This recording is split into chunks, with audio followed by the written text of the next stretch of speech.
샬롬 할렐루야. 마태복음 13장 44절이요. 천국은 마치 밭에 감초인 보화와 같으니 사람이 이를 발견한 후 숨겨두고 기뻐하며 돌아가서 자기의 소유를 다 팔아 그 밭을 사느니라 라고 되어 있네요. 자기의 소유를 다 팔아입니다. 예수님께서는 천국의 비밀을 깨닫게 하시려고 우리의 삶에 있을 수 있는 비유로 말씀해 주셨죠.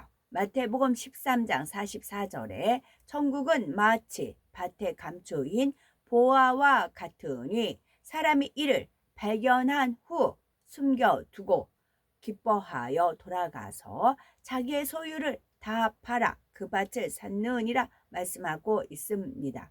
그러면 이 말씀에 담긴 영적인 의미와 이를 통해 나타내기를 원하시는 천국의 비밀은 무엇일까요?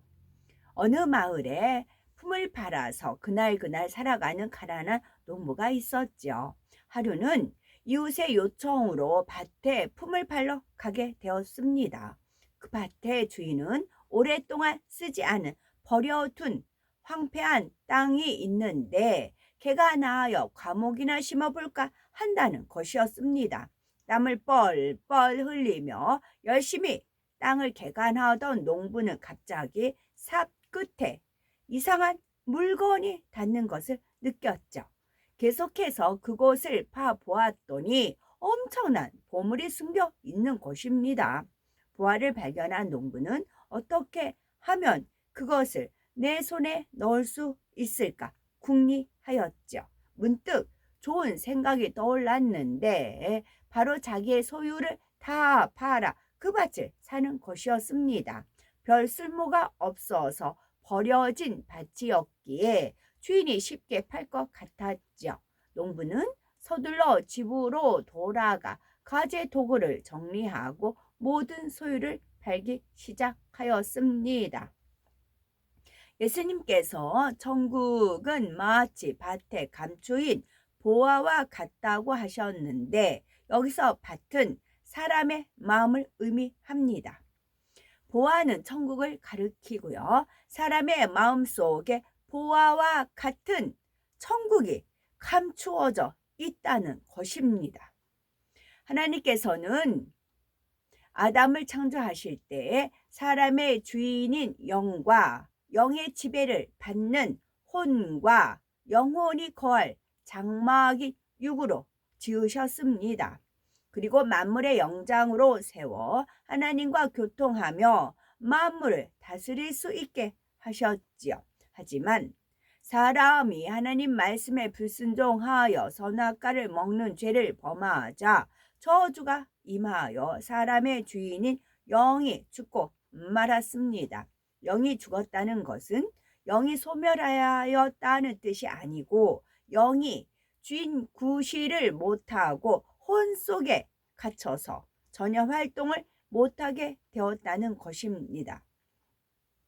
영이 죽기 전에는 하나님과 교통하면서 하나님의 뜻을 쫓아 살았죠. 그러나 영이 죽은 후에는 하나님과 교통이 끊어지고 마음에 하나님 두기를 싫어하여 비진리를 행하며 살아가게 되었죠.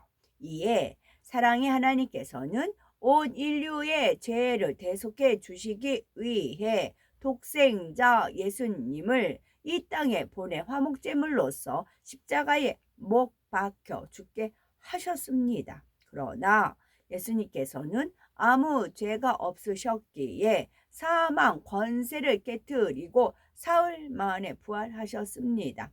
이로써 죄에서 해방되고 거룩한 하나님의 자녀가 되어 하나님과 교통할 수 있는 구원의 길이 열린 것입니다. 누구든지 예수 그리스도를 영접하면 성령을 선물로 받고 죽은 영이 살아나 하나님의 자녀된 권세를 얻을 수 있습니다. 죽은 영이 살아나야 영이 사람의 주인으로서 하나님과 교통을 이루며 혼과 육을 다스릴 수가 있지요. 또한 사람의 본분을 행하며 사람답게 살아갈 수가 있습니다. 이렇게 죽었던 영이 살아난 것은 곧 밭에 감추어진 보화를 발견한 것이요 우리 마음속에 천국이 임한 것이니 천국은 마치 밭에 감추인 보화와 같다고 말씀하시는 것입니다. 농부가 밭에 감추인 보화를 발견하고 기뻐하였다는 것은 무슨 뜻일까요? 이는 예수 그리스도를 영접하여 성령을 받으면 죽었던 영이 살아나 우리 마음속에 천국이 있음을 깨닫고 기쁨이 넘친다는 뜻입니다. 하지만 마음속에 천국이 있다 해서 그것으로 만족해서는 안 되죠. 죽은 영이 살아난 후 얼마나 성령으로 영을 낳으며 자신의 마음을 진리로 변화시키느냐에 따라 더 아름다운 천국을 소유할 수가 있기 때문입니다. 다음으로 농부가 보화를 발견하러 숨겨두었다는 말씀은 어떤 의미일까요? 사람의 죽은 영이 살아나 하나님의 뜻대로 살고자 하는 마음은 생겨나지만 아직 능력이 주어지지 않아 행함 있는 믿음을 나타내지 못하고 있는 상태를 말하죠. 농부가 밭에 감추인 보화를 발견했다고 해서 즉시 캐낼 수 있는 상황은 아닙니다. 가재 도구를 팔아 돈을 장만해야 그 밭을 살 수가 있지요.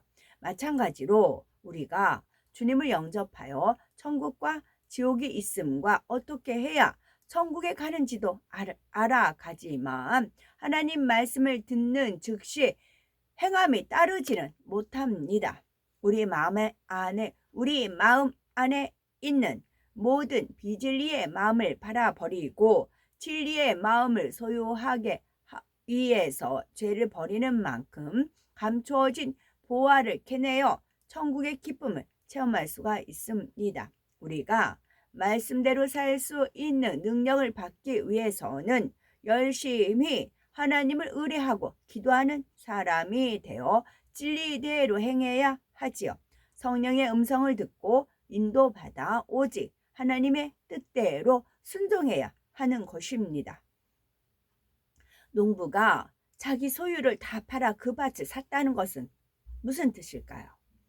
죽은 영이 살아나 주인 역할을 하려면 비진리의 혼을 다 깨트려야 한다는 것입니다.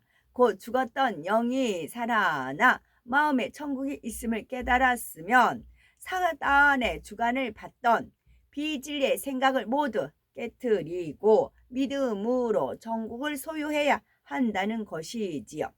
예수 그리스도를 영접하여 천국을 소유하려면 주인된 영이 마음을 지배할 수 있도록 해야 합니다. 혼이 깨어지고 영이 살아나는 만큼 마음속에 천국이 임하는 것이지요.